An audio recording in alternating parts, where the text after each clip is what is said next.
আসসালামু আলাইকুম সবাইকে। আজকে আমাদের লাভ ক্ষতির ৫ নম্বর পর্ব। আরও ২টা টাইপ নিয়ে আলোচনা করব। তো চলেন শুরু করি।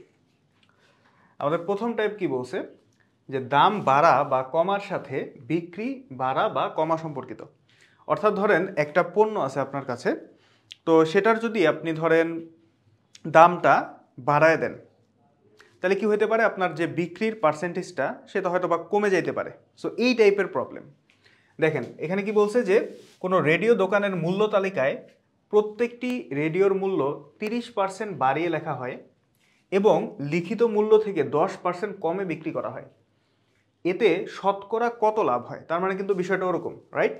কি বলছে, যে প্রত্যেকটি রেডিওর মূল্য 30% বাড়িয়ে লেখা হয়, মানে রেডিওর গায়ে যে মূল্যটা লেখা থাকে সেটা হচ্ছে আপনার 30% বাড়ানো, মানে যে ক্রয় মূল্যটা তার চেয়ে 30% বেশি লেখা থাকে।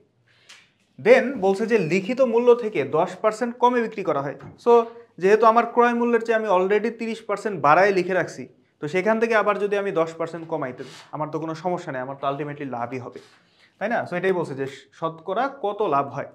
সো এটা একটু ব্রড প্রসেসে প্রথমে আমি দেখাই। প্রথমে আমি ধরে নিলাম যে ক্রয় মূল্য 100 টাকা, তাহলে 30% বাড়িয়ে সে লিখে রাখছে, তাহলে 30% বেশিতে 30% বেশিতে লিখিত মূল্যটা কত হয়? লিখিত মূল্য, এটা কিন্তু বিক্রয় মূল্য না, এটা হচ্ছে কি লিখিত মূল্য। লিখিত মূল্য মানে যেটা সে লিখে রাখছে। তাহলে 30% বেশি, 100-র চেয়ে 30% বেশি, তার মানে হলো 130 টাকা। তাহলে এটা হলো তার লিখিত মূল্য।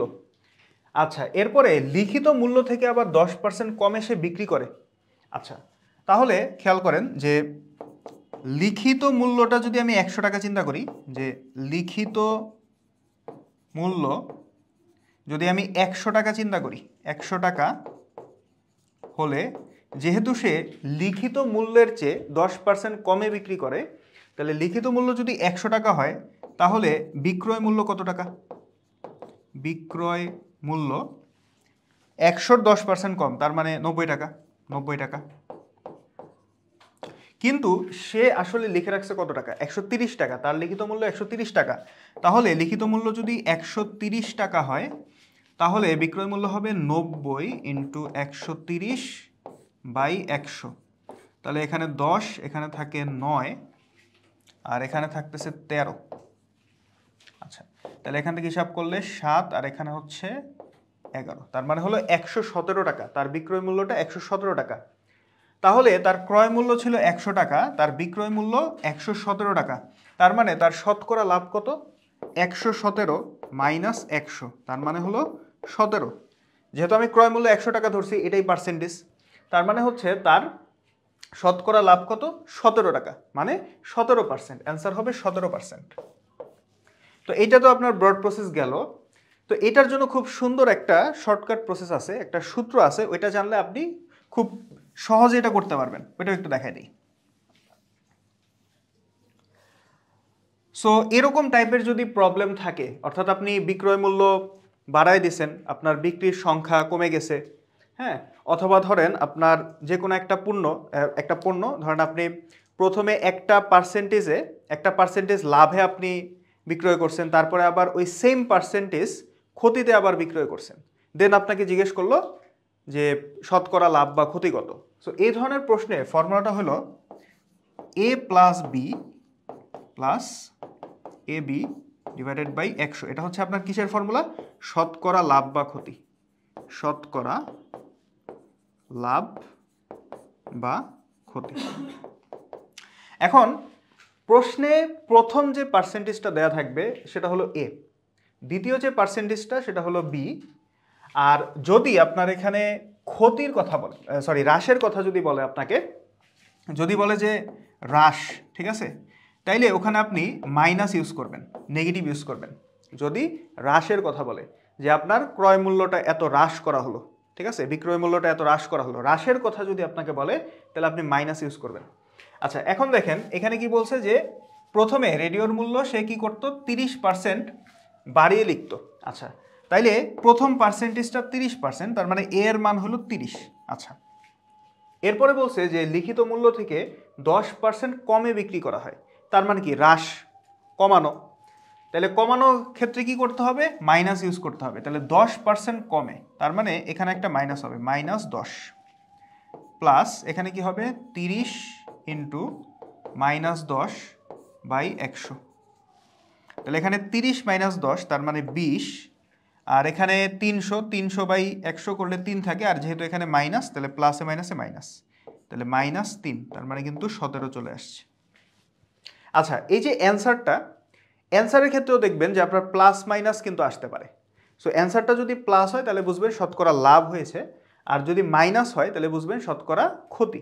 সো এখানে যেহেতু প্লাস আসছে তার মানে কি শতকরা লাভ হচ্ছে এখানে, তার মানে আমাদের হিসাব ঠিক আছে। আশা করি বুঝতে পারছেন।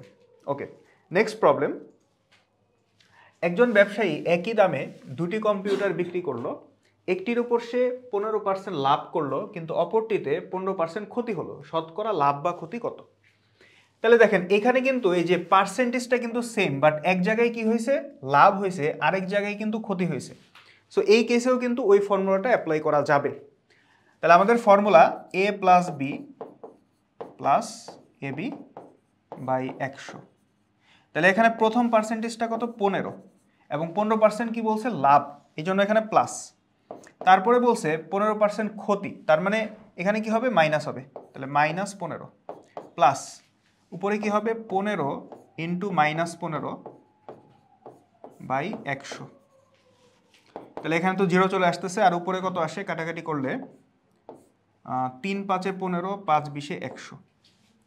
আর এখানে কি লিখতে পারি, এখানে হচ্ছে 4 × 5 = 20, আর এখানে হলো 3 × 5 = 15, তার মানে হলো -9/4। তাহলে 9কে যদি আমি 4 দিয়ে ভাগ করি তাহলে 2, 4 × 2 = 8, এখানে 10, তাহলে এখানে হচ্ছে 4 × 2 = 8, এখানে 20, তাহলে 4 × 5 = 20, তার মানে 2.25, এবং চিহ্নটা কিন্তু নেগেটিভ, তার মানে এখানে কিন্তু ক্ষতি হয়েছে। ঠিক আছে, তার মানে অ্যান্সারটা হলো 2.25, 2.25। তার মানে এই ধরনের প্রবলেম আপনি এই ফর্মুলা দিয়ে খুব ইজিলি করতে পারবেন। ওকে, আমাদের নেক্সট টাইপ, দুইবার ক্রয় বিক্রয়। আচ্ছা দেখেন, এক ব্যক্তি একটি দ্রব্য 1200 টাকায় কিনে 15% লাভে বিক্রি করলো। ক্রেতা ওই দ্রব্য তৃতীয় ব্যক্তির কাছে 5% ক্ষতিতে বিক্রয় করলো, তাহলে শেষ বিক্রয় মূল্য কত ছিল?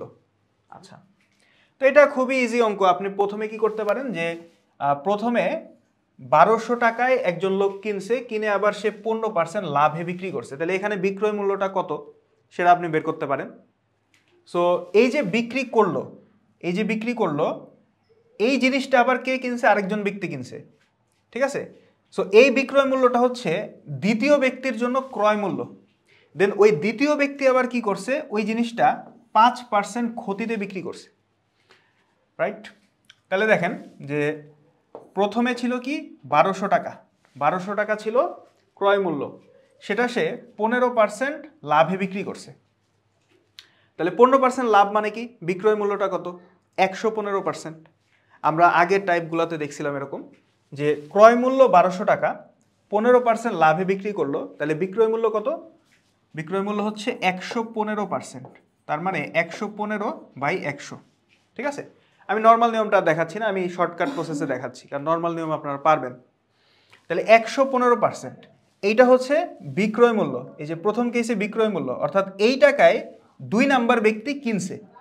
এখন 2 নাম্বার ব্যক্তি এই জিনিসটা কিনে আবার কি করছে, 5% ক্ষতিতে আরেকজনের কাছে বিক্রি করছে।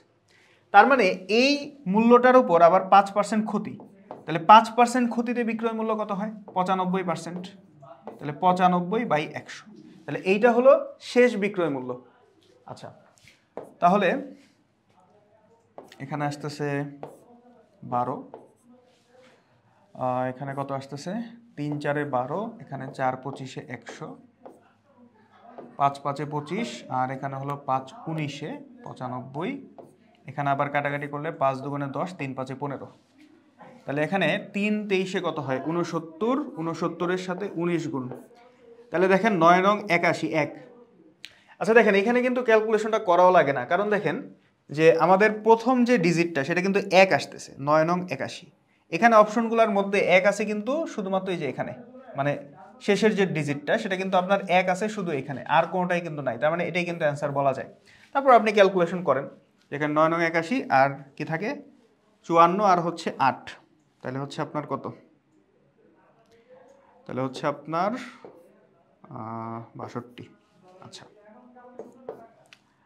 ওকে, তারপরে কি আসতেছে, এখানে হচ্ছে 9 আর এখানে হলো 6, তাহলে 1 আর এখানে কত 9 10 11 1 আর 7 6 13, 1311। সো এখান থেকেও আপনার 1311 চলে আসছে। সো আশা করি এটা বুঝতে পারছেন, ইজি। আচ্ছা, ব্রড যে প্রসেসটা ওইটা আমি একটু বলে দিই। ব্রড প্রসেসটা হলো এরকম যে আপনার প্রথমে 1200 টাকায় কিনে 15% লাভে বিক্রি করছে, তাহলে বিক্রয় মূল্যটা কত হবে, 1200 প্লাস 1200 এর 15%, তাহলে 1200 ইন্টু 15/100। এটা করে আপনি কি পাবেন, প্রথমে যে বিক্রয় মূল্যটা সেটা আপনি পাবেন। দেন এখানে যে বিক্রয় মূল্যটা আসবে সেইটার উপর আবার 5% ক্ষতিতে তৃতীয় ব্যক্তির কাছে বিক্রি করা হয়েছে। তার মানে এখানে যে মূল্যটা আসলো সেইটা থেকে আবার কি বাদ যাবে, এইটার 5% বাদ যাবে, তার মানে হলো 5/100। সো এইটা করলে আপনি ফাইনাল বিক্রয় মূল্যটা পেয়ে যাবেন। এটা হলো ব্রড প্রসেস, বাট আপনি এভাবে করবেন, এভাবে করা ইজি। আচ্ছা, তাহলে আমাদের লাস্ট প্রবলেম আজকের বলছে একটি পণ্য বিক্রি করে পাইকারি বিক্রেতা 20% এবং খুচরা বিক্রেতা 20% লাভ করে।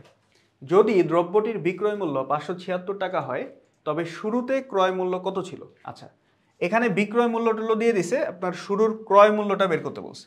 তা আমি ধরলাম যে শুরুতে ক্রয় মূল্য ছিল এক্স। তাইলে প্রথমে কি করছে, যে পাইকারি বিক্রেতা 20% লাভে বিক্রি করছে, তার মানে ক্রয় মূল্যের উপর 20% লাভে সে বিক্রি করছে পাইকারি বিক্রেতা। তাহলে 20% লাভে বিক্রয় মূল্য কত, 120%, তাহলে 120/100। এটা হচ্ছে কি, পাইকারি বিক্রেতা এই দামে বিক্রি করছে, কার কাছে বিক্রি করছে, খুচরা বিক্রেতার কাছে। দেন খুচরা বিক্রেতা অবশ্যই এই টাকায় কিনছে, এই টাকায় কিনে খুচরা বিক্রেতা আবার 20% লাভে বিক্রি করছে, তার মানে এই যে মূল্যটা এইটার উপর আবার কি 20% লাভে বিক্রি করছে। তাহলে 20% লাভ মানে হচ্ছে 120%, মানে বিক্রয় মূল্য 120%, তাহলে 120/100। ওকে, তাহলে এইটা হলো কি ফাইনাল বিক্রয় মূল্য, অর্থাৎ খুচরা বিক্রেতা যেই টাকায় বিক্রি করতেছে। সো এই বিক্রয় মূল্যটা দেয়া আছে 576 টাকা, তাহলে সমান 576। তাহলে x আসতেছে 576 ইন্টু 100 ইন্টু 100 বাই 120 ইন্টু 120। তাহলে এখানে 0 0 কাটা, 0 0 কাটা, এখানে আসতেছে কত, 4 বারং 48, 48 আর এখানে কত 96, তাহলে 8 বারং 96, এখানে আবার 4 বারং 48, তাহলে 4 ইন্টু 100, তার মানে হলো 400 টাকা। তাহলে অ্যান্সার হলো 400 টাকা। আশা করি বুঝতে পারছেন। সো আজকে আমাদের এই দুইটা টাইপই ছিল, পরবর্তীতে আমরা অন্য কোনো টাইপ নিয়ে আলোচনা করব। আল্লাহ হাফেজ।